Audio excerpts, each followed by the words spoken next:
Assalamualaikum warahmatullahi wabarakatuh.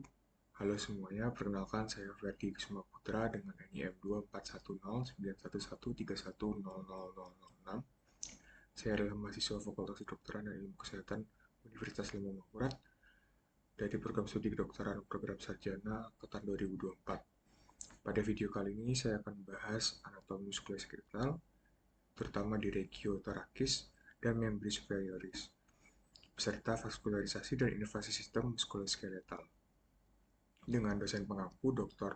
Oski Iliadri, Magister Kesehatan. Pertama-tama saya akan menjelaskan definisi dari muskuloskeletal. Dari namanya, muskuloskeletal terdiri dari kata muskulo yang berarti otot dan skeletal yang berarti tulang. Fungsi sistem muskuloskeletal ini berfungsi untuk memberikan struktur dan sarana untuk bergerak bagi tubuh. Lalu juga untuk melindungi organ-organ penting seperti paru-paru dan jantung, lalu juga memberikan postur tubuh dan berfungsi sebagai sistem endokrin. Selanjutnya akan masuk ke regiotoraks. Regiotoraks adalah bagian tubuh yang berada di atas batang tubuh antara leher dan diafragma. Regiotoraks juga dikenal sebagai rongga dada atau toraks. Ciri-ciri regiotoraks adalah terdiri dari tulang belakang toraks, tulang rusuk, tulang dada, dan diafragma. Terdapat banyak otot aksesori seperti otot di antara tulang rusuk, lalu juga terdapat kumpulan saraf seperti saraf toraks, lalu terdapat organ vital seperti jantung dan paru-paru. Lalu, regiotoraks ini juga berperan dalam mekanika pernafasan. Fungsi regiotoraks melindungi organ vital seperti jantung dan paru-paru, membantu bernafas, mengendalikan gerak-gerak otot di dada dan otot lengan, serta mengendalikan semua organ utama tubuh. Lalu selanjutnya adalah os thoracis atau tulang pada toraks. Nah, dinding toraks ini dapat kita lihat terdiri dari kerangka tulang yang disatukan oleh 12 ruas tulang toraks di bagian posterior yang membentuk tulang rusuk dan mengelilingi rongga toraks lateral dan anterior. 9 tulang rusuk pertama melengkung di sekitar dinding toraks lateral dan terhubung ke manubrium dan sternum. Tulang rusuk ke-10 hingga 12 ukurannya relatif pendek dan menempel pada tepi kosta tepat di atasnya. Tulang ke-10 dan 12 ini juga ukurannya pendek, tidak mencapai sternum. 7 tulang rusuk pertama disebut oleh tulang rusuk sejati dan melekat pada manubrium dan melekat langsung pada badan sternum. Tulang rusuk 8 hingga 10 hanya melekat pada bagian bawah sternum melalui tulang rawan kosta.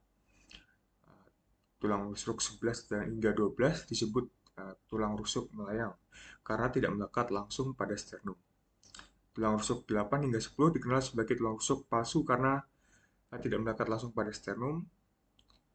Pada tingkat tulang belakang, tulang rusuk berartikulasi dengan sisi kostai dari dua vertebrata yang berlawanan. Sebuah kapsul artikular melindungi kepala setiap tulang rusuk dan perlekatan pada processus transversus dengan bantuan ligamen radiata. Tulang rusuk melengkung dengan lembut di sekitar dinding toraks lateral dan mendekati dinding anterior rongga toraks.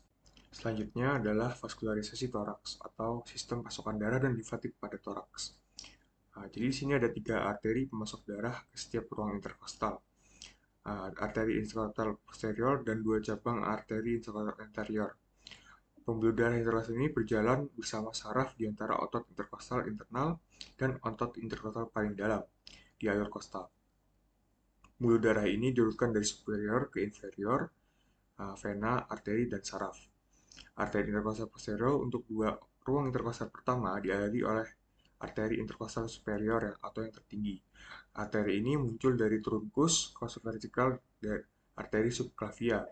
Sepasang arteri interkostal posterior yang tersisa dari ruang interkostal ketiga hingga ke-11 dan sepasang arteri subkostal muncul langsung dari aorta thorax descendens. Arteri interkostal anterior dari ruang interkostal 1 hingga ke-6 merupakan cabang dari arteri toraks internal yang berasal dari bagian pertama arteri subclavia. Arteri interkostal anterior dari ruang interkostal ke-7 hingga ke-9 dia merupakan cabang dari arteri musculopharyngeus. Cabang terminal dari arteri toraks internal, arteri interkostal anterior dan posterior beranastomosis secara lateral di alur kostal. Vena interkostal posterior yang disesuaikan mengalir dari vena azygos atau hemazygos dan vena interkostal anterior yang sesuai mengalir ke vena toraks interna atau muskulofrenik. Sistem limfatik dinding toraks ini mengalir ke kelenjar getah bening parasternal dan kelenjar getah bening interkostal. Lalu interkostal dari toraks akan mengalir ke batang bronkodiastinal, sedangkan kelenjar getah bening dari toraks akan mengalir ke ductus toraks. Lalu ada inervasi toraks atau persyarafan di regiotoraks. Uh, di sini ada banyak sekali saraf, terutama pada dinding toraks dipersarafi oleh saraf interkostal yang merupakan rami anterior saraf tulang belakang T1 hingga T11 dan ramur anterior T12 adalah saraf subkostal. Pada saraf ini, setiap saraf interkostal mensuplai dermatom dan miotom. Hanya ramus anterior T1 yang membentuk batang bawah plexus brachialis. Saraf interkostal yang tersisa tidak membentuk plexus. Saraf toraks merujuk pada 12 pasang saraf yang berasal dari akar dorsal dan ventral segmen toraks yang sesuai. Saraf-saraf ini mendistribusikan serat sensorik dan motorik ke berbagai struktur di toraks dan abdomen, termasuk otot, pembuluh darah, pleura, dan jaringan payudara. Saraf ini juga berperan dalam sistem saraf simpatik dengan membawa serat simpatik dan uh, saraf simpatik pregaklinik dan postagaklinik dan dari rantai simpatik.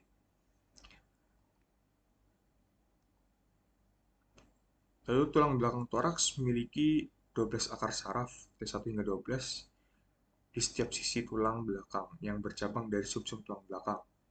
Setiap saraf tulang belakang toraks ini diberi nama berdasarkan vertebrata di atasnya, misalkan akar saraf T4 jalan di antara vertebrata T4 dan vertebrata T5. Setiap akar saraf toraks keluar dari kanal tulang belakang melalui foramen invertebralis, yaitu dibentuk oleh dua vertebrata yang berdekatan dengan ukuran serta bentuknya yang dapat sedikit bergeser saat vertebrata bergerak. Selanjutnya ada regio membri superior atau regio dari ekstremitas atas. Ekstremitas superior adalah anggota tubuh atau bagian atas yang terdiri dari bahu, lengan, dan tangan. Anatomi ekstremitas superior atau ekstremitas atas ini meliputi tulang, otot, ligamen, dan kulit. Bagian-bagian ekstremitas atas ini terdiri dari bahu, yaitu hubungan antara tubuh dengan lengan atas, lalu lengan atas atau bisa dinamakan oleh brachium, lalu lengan bawah yang dinamakan antebrachium, dan tangan atau regio manus. Lalu ada siku atau regio elbow dan pergelangan tangan atau regio wrist. Nah, anatomi kulit ekstremitas superior dibungkus oleh lapisan epidermis dan dermis. Lapisan dermis bagian tubuh lebih tebal di beberapa bagian lebih tipis daripada lapisan epidermis. Lalu selanjutnya adalah musculi membri superioris atau otot pada ekstremitas atas. Nah, otot pada ekstremitas atas ini terdiri dari otot subclavicular yang berfungsi untuk depresi dan stabilisasi clavicula dengan asal dari tulang rusuk pertama di bagian tengah. Lalu ada otot serratus anterior. Ini berfungsi untuk protraksi skapula dan rotasi skapula dengan asal dari lateral pertama sampai tulang rusuk ke-8. Lalu ada otot aksiopendikular posterior dengan lapisan superficial. Lalu juga ada otot latissimus dorsi yang berfungsi untuk aduksi, rotasi medial, dan ekstensi untuk humerus dengan asal dari processus venosus vertebrata toraks ke-7 hingga ke-12, crista iliaca, fascia thoracolumbalis, dan tulang rusuk ketiga dan keempat bagian bawah. Lalu ada otot trapesium yang berfungsi sebagai elevasi, depresi, dan retraksi skapula dan rotasi rongga glenoid dengan asal dari garis buccal superior dan ligamentum buccal serta tonjolan occipital proses spinosus C7. Nah, lalu ada lapisan dalam ini ada otot levator scapula yang berfungsi untuk aduksi, rotasi, dan medial ekstensi humerus. Dari asalnya ada di transversal vertebra C1 hingga C4. Lalu ada otot scapulohumeral atau otot incis bahu yang berbentuk delta. Ini berfungsi sebagai fleksi dan rotasi medial lengan, bagian tengah fleksi lengan, dan bagian posterior untuk ekstensi dan rotasi lateral tangan. Lalu ada otot teres Mayer yang berfungsi untuk aduksi dan rotasi medial lengan. Lalu ada otot untuk kompartemen anterior lengan atau flexor lengan. Itu ada otot bicep brachialis yang berfungsi untuk fleksi lengan bawah, supinasi lengan bawah, dan menahan dislokasi bahu. Lalu ada otot brachialis yang berfungsi untuk fleksi lengan bawah. Ada otot-otot tricep brachialis itu untuk kompartemen posterior lengan, untuk ekstensor lengan. Lalu ada otot anconeus untuk ekstensi lengan bawah serta menstabilkan sendi dari siku. Selanjutnya adalah os membri superior atau tulang pada ekstremitas atas. Sini ada pada bagian atas ada os clavicula atau tulang selangka. Ia adalah pelekatan tulang antara trunkus dan ekstremitas superior. Lalu ada os scapula, dia tulangnya besar, bentuknya segitiga, bentuk sisi dan tiga sudut. Dia terdiri dari tiga angulus, tiga margo, dan dua fasis. Untuk di brachiobrachium atau lengan atas ada tulang humerus. Ini untuk penyangga skeletal untuk brachium. Humerus ini ada sepasang dan berbentuk tulang panjang dan terletak pada brachium. Humerus berartikulasi dengan scapula di proksimal dan dengan radius serta ulna di distal. Lalu di regio antebrachium atau lengan bawah terdapat os radius. Os radius ini atau tulang pengumpil berjumlah sepasang terletak di lateral ulna dan membentuk tulang panjang yang mempunyai bentuk melebar pada bagian distalnya dan mengecil di bagian proksimal. Tulang ini berartikulasi dengan humerus untuk membentuk sendi kradiokerpa dengan tulang-tulang carpimanus. Lalu juga ada os ulna atau tulang hasta yang berjumlah sepasang pada bagian proksimal yang lebih tebal dibandingkan di bagian distalnya. Ulna terletak di medial radius. Lalu pada regio manus atau tangan terdapat os karpal. Lalu juga ada os metakarpal yang masing-masing dari kelima os metakarpal terhubung dengan satu digitus. Lalu juga ada os phalanx, ini adalah tulang-tulang digiti. Selanjutnya adalah vaskularisasi membri superioris atau sistem pembuluh darah pada ekstremitas atas. Di sini ada pada regio aksila atau ketiak dulu terdapat arteri subclavia. Arteri subclavia ini adalah pembuluh darah besar yang mulai suplai darah ke ekstremitas atas, dimulai dari dekat jantung dan berjalan di bawah tulang clavicula menuju bahu.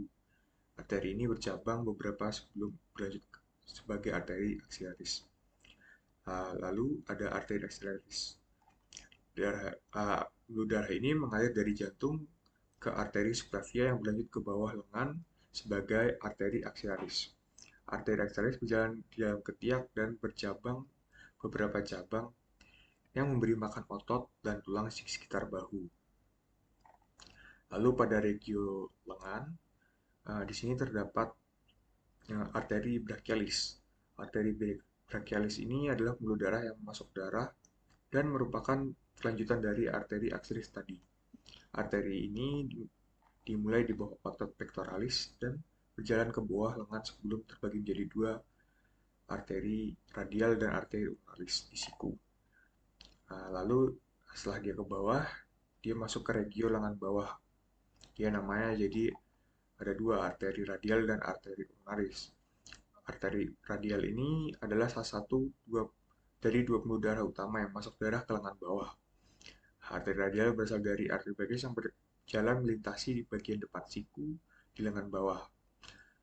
Arteri ini berjalan jauh di bawah otot hingga mendekati permukaan kulit di dekat pergelangan tangan. Nah, jadi bisa dilihat, dirasakan jadi di arteri radial tepat di bawah kulit. Lalu selanjutnya ada arteri ulnaris. Arteri ulnaris adalah salah satu dari dua pembuluh darah yang masuk darah dari ke lengan bawah selain tadi si radial. Arteri ulnaris berasal dari arteri brachialis yang melintas bagian depan siku di lengan bawah. Arteri ini ada di bawah otot di sepanjang sisi jari kelingking lengan bawah.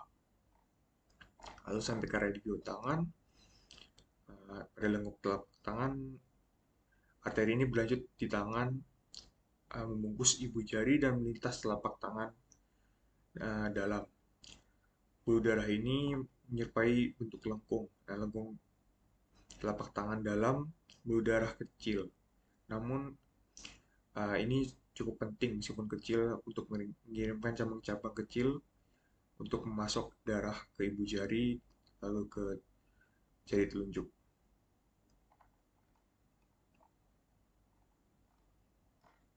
Lalu ada juga arteri digital umum, adalah pembuluh darah kecil yang berasal dari lengkungan telapak tangan yang masuk darah ke jari-jari.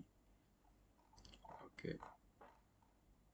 Lalu ada arteri radial jari telunjuk. Nah, di dekat arteri digital ibu jari, arteri radial ini bercabang dari lengkungan telapak tangan bagian dalam. Ini membawa suplai darah ke jari telunjuk di sepanjang ibu jarinya. Lalu selanjutnya adalah inervasi membris superioris atau saraf pada ekstremitas atas. Nah, di sini ada akar saraf yang ada di tengah, bagian 6T1. Nah, ini memiliki fungsi mempersarafi sebagian besar otot flexor di lengan bawah atau otot tenar dan dua lumbrica lateral yang berhubungan dengan jari telunjuk dan jari tengah. Lalu ada akar saraf radial. Ini memiliki fungsi mempersarafi trisep brachii dan otot-otot kompartemen posterior lengan bawah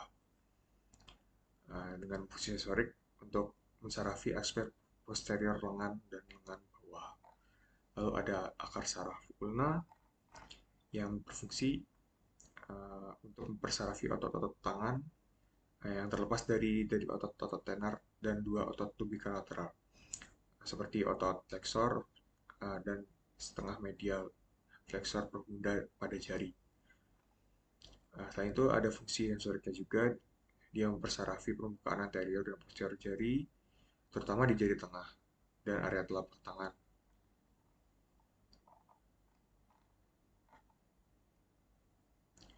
Jadi dari saraf itu ada saraf-saraf cabang kecil. Saraf cabang kecil ini berasal dari plexus brachialis di bawah. Nah, ini contohnya itu turunnya dari saraf skapula punggung dan saraf thorax serta saraf dari subclavia.